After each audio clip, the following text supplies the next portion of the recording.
Hey, how's it going, folks? If you're moving into a new home, or if your current home's doorbell looks absolutely awful, like the one you see here, this video is for you.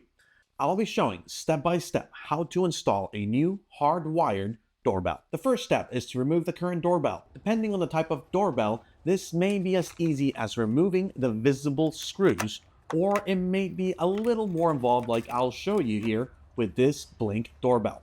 Now, unfortunately, my renter didn't know how to properly install a new battery, so they forced it open and it broke the clip that keeps the cover on, which sucks.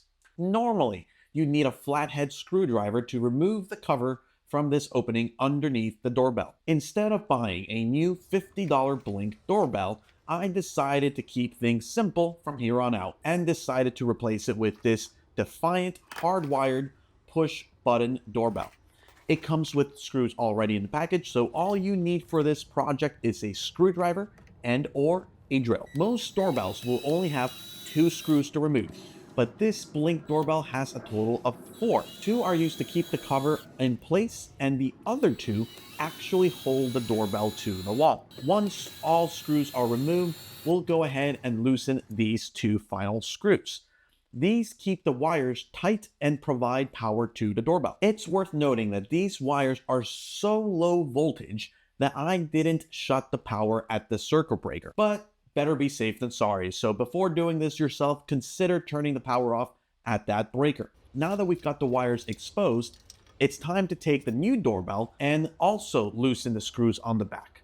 Careful not to fully unscrew them though, as this would cause them to fall and you'd have to put them back on anyway. This looks pretty good here. Next step is to connect the wires to the doorbell. The order here does not matter, folks. Take one and using that J-loop, simply place it around the screw and then hand tighten the screw using a screwdriver. Do not over tighten because the wire is so thin that over tightening it may cause it to break off. Do this for both wires.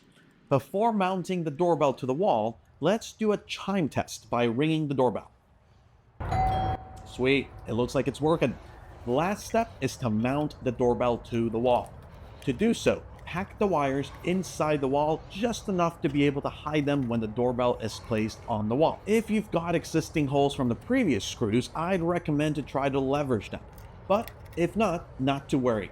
You're going to want to mark where you want to make new holes and then drill a small hole using a drill bit to make it easier to screw the doorbell on. Once you have the doorbell lined up and leveled, the last step is to just screw it tightly to the wall. If you found this video informative, please go ahead and click the like icon and check out my playlist for more DIY do-it-yourself projects, repairs, and renovations, as well as other topics around home ownership, real estate, and finance. As always, folks, thank you so much for watching, and till next time.